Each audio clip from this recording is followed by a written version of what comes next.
Okay guys, I'm back. Didn't have any white monocoat, so I went with black. I'm not really crazy about this color combo, but hey, it'll work. Good enough for now. So, anyway. So here's green top plate, black bottom plate. Had a set of black landing gear from my helicopter. Threw them on there. Works alright. Not bad. Okay, so I've already started mounting my stuff. Here's one of the speed controls on the back. This is actually Matt Hall's system here, this little block of wood.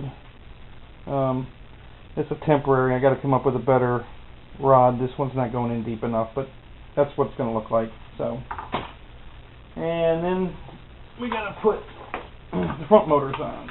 So I got to cut me some tape. Where are my scissors? Here they are. Okay. So we're going to cut ourselves some tape here.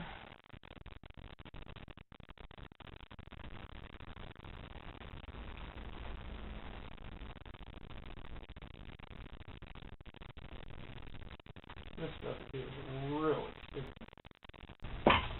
So we need a piece of tape here.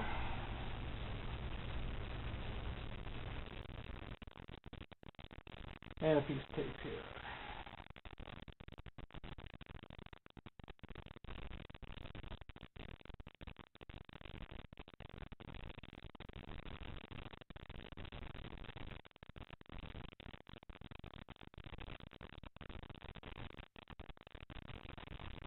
Just like that. Leave the bearing open. Plug one of these on first. Wires going forward.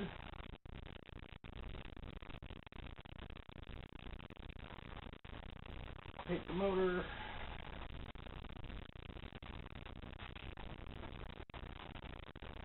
Now, staggering these was Matt's idea. I like it. I think he's right. I think it's a good idea to have one pulling one way, the other pulling the other, to pull it even. So, not taking credit for Matt's work, just giving credit where credit's due. Like I said, when you're done watching this video, if you haven't seen Matt's, simplecopter.com, go see Matt's videos. He's got some really good stuff. And I do have a pair of tie wrap pliers, but again, the balsa's too soft to use it. I can't pull it that tight, so. Okay.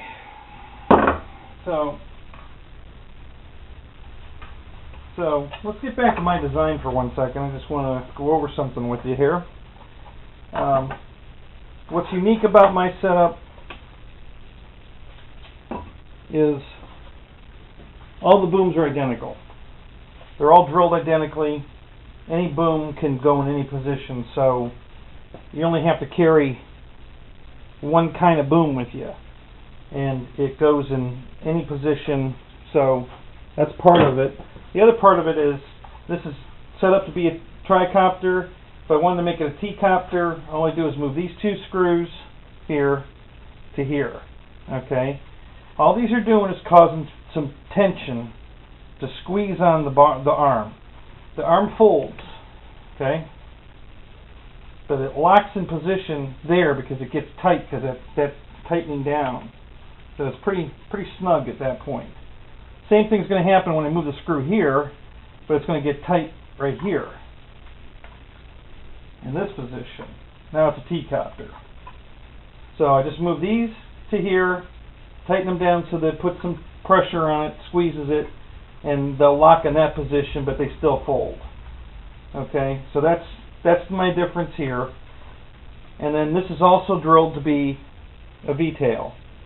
I just move this boom to this position, and I add one more boom to this position here, just like this.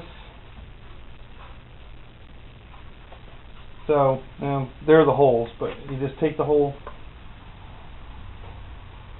you put it in here just like that. You take that one and you put it over there, and now it's a V-tail. So this one configuration works in any configuration you want to make it. So that's the other part about this that I made. And I'll show you that setup on my next video. So, but for today,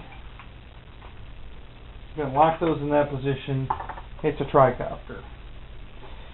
Okay, so we got to put a couple speed controls on it. So let me grab these. I don't need that one. So this is going to go right here like this. And I might have to change these wires around after I hook it up to see if they're spinning the right way. But for now, just to get the speed control mounted in the right spot, which I'm going to mount it right on top here and let the wires go down inside here just like this. So let's tie that down.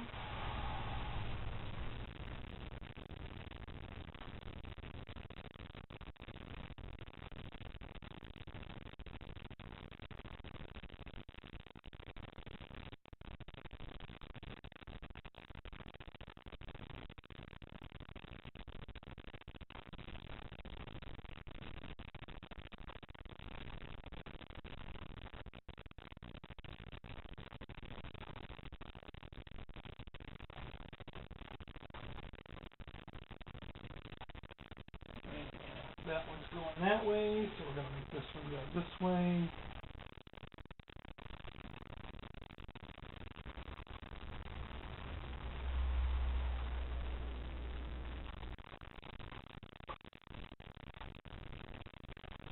And these are just long enough to catch.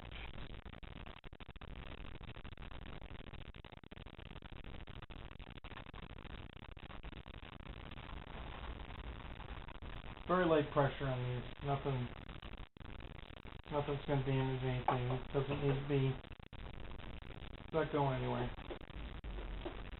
So you definitely don't need to pull hard down on these.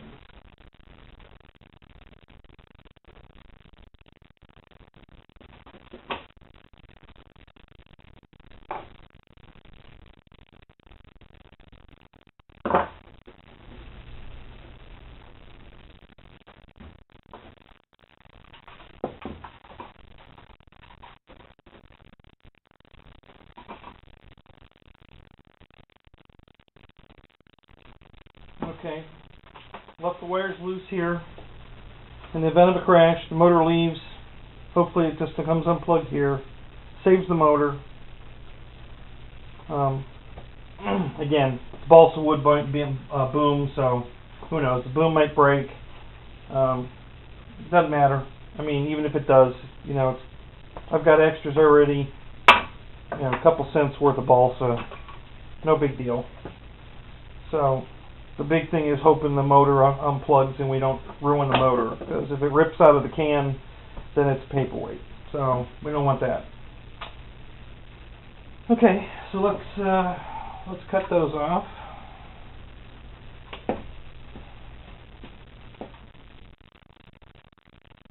Like that.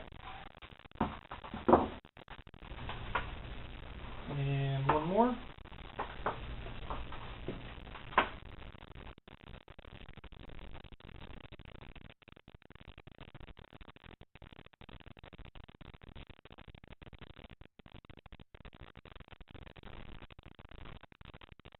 Up here on top. Like that. Tie wraps.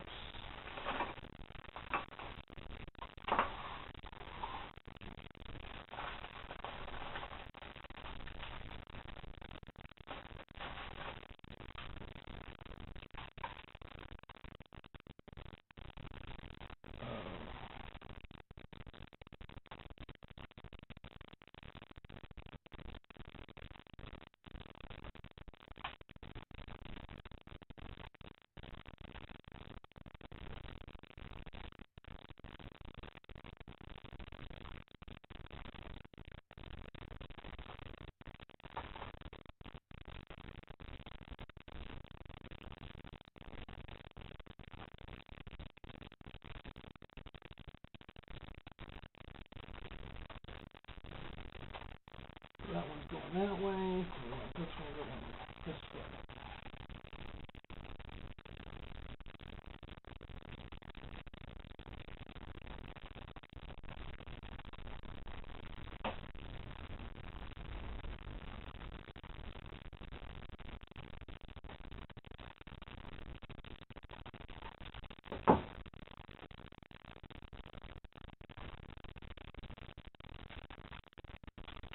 The same thing, like the wires going over this way.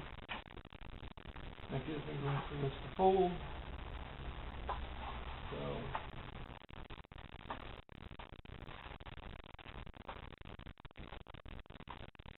okay. Okay, I'm back. And we've got our speed controls mounted. I'll slide that forward to here.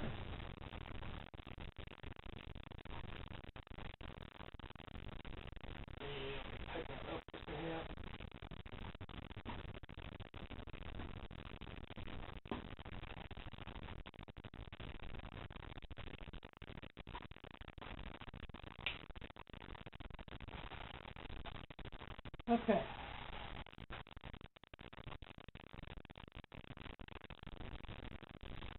Alright, now, the harness, the main harness. Okay, now you may or may not have noticed, I have plugs on everything. Okay, plugs. Nothing's hardwired. There's a reason for that. I'm cheap. I can't afford to buy speed controls and motors for every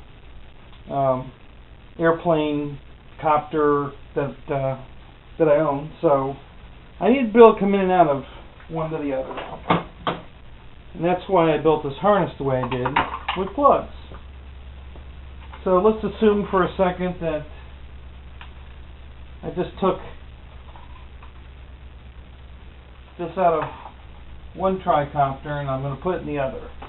Literally, this is how fast it can go in. Alright? So it's designed to just slide right in from the side. I believe that's the front. Okay, got it right here. Hang on 1 second. Let me make sure.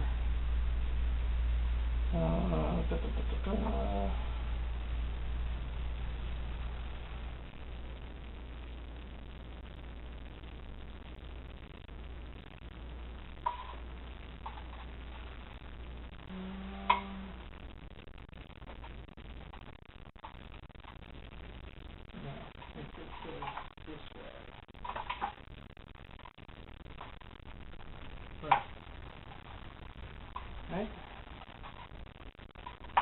And that one's there, and that. Right. Okay. Alright, so here's what we got. I'm just going to slide this in the side just like this. Right past the control board that would be right there. We're going to just slide it through here. Just like that. It's going to go around the side here and into the back like this.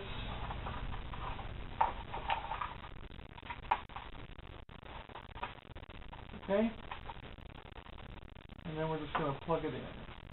So, basically, that would be plugged into the controller. So we bring this out. This plugs in just like that. And this one over here is going to plug in like that.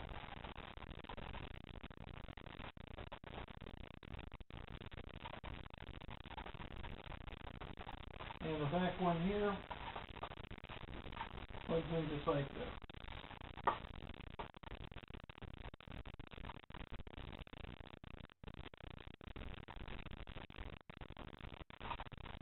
Okay. And then I could, take the wires inside or do something with them. That's not really a big concern.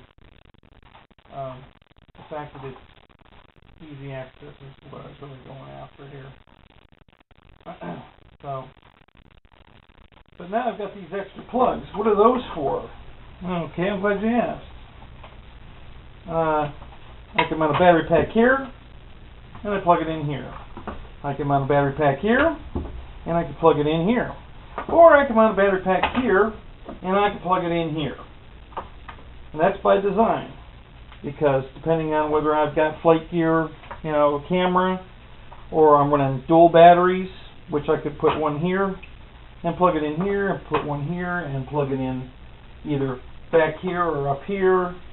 I can plug in nav lights for night flying, all kinds of things. So the extra plugs are there on purpose to give me versatility. And this plug, which is not being utilized at the moment, is for the fourth speed control. When I make it a V-tail, it's already wired for it, and this one plugs in right here, just like that. And that one would be on the other boom, going to the other controller.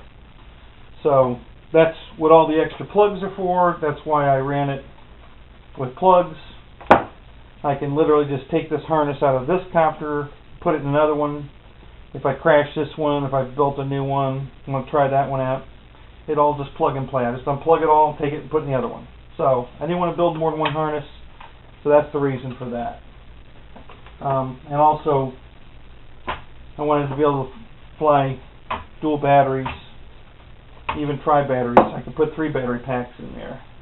Now this is important, guys. If you're going to run multiple battery packs, you have got to make sure that they are the same exact batteries. Okay? I mean, I even recommend you buy 3 from the same lot, same brand, everything, because whichever battery pack is the weakest is the one that's going to die when you're flying multiple batteries, because the other packs are going to carry on. And you're going to bring the voltage down below minimum on the weak pack, and you're going to ruin it. So I'm telling you, it's important that you balance charge. If you're going to run multi-packs, you got to use identical packs, balance charge them before you go out. I even recommend, if you can, buy them in the same lot so that they're as matched as possible, because the weak cell is going to die and kill that battery pack. It's crucial that you don't overextend the one pack and be flying on the other. And you absolutely can't run a 4-cell pack and a 3-cell pack together. That's just a bad idea. I mean, it's not going to blow anything up if you do that. It's still only going to be at 4, you know, the total voltage is going to be the 4-cell, but you're going to be drawing this pack way down because it's trying to keep up with the 4 cells. It's not a good idea. I'm not saying it won't work. You know, you could plug it in, it'll physically work, but you're going to ruin a battery pack. So I wouldn't do it. Don't do it. You know, make sure you have matching battery packs. It's very important. These lipos are very, very touchy. If you're flying NICADs like I used to, old school stuff, little background on me, I've been flying since '73. I started this. As a matter of fact, this is my very first radio. Series 70 Craft radio. That was the first radio I flew with. Still have it now. But so I've got some history. Been doing this a while. This is my first Tri-Copter. I've done mostly airplanes, helicopters, that kind of stuff. But this, you know, really, after watching Matt fly his and seeing the stuff that David's done with his, I got to build one. So here it is.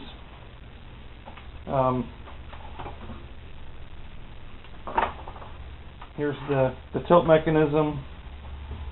Still got to put a servo on it. Still waiting for that to come in. Don't have it yet. I've got old servos from old radio gear.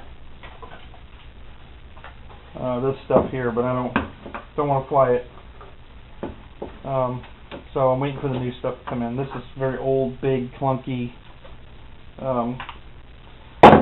Not going to put it on. I'll just wait. So I'm waiting for that.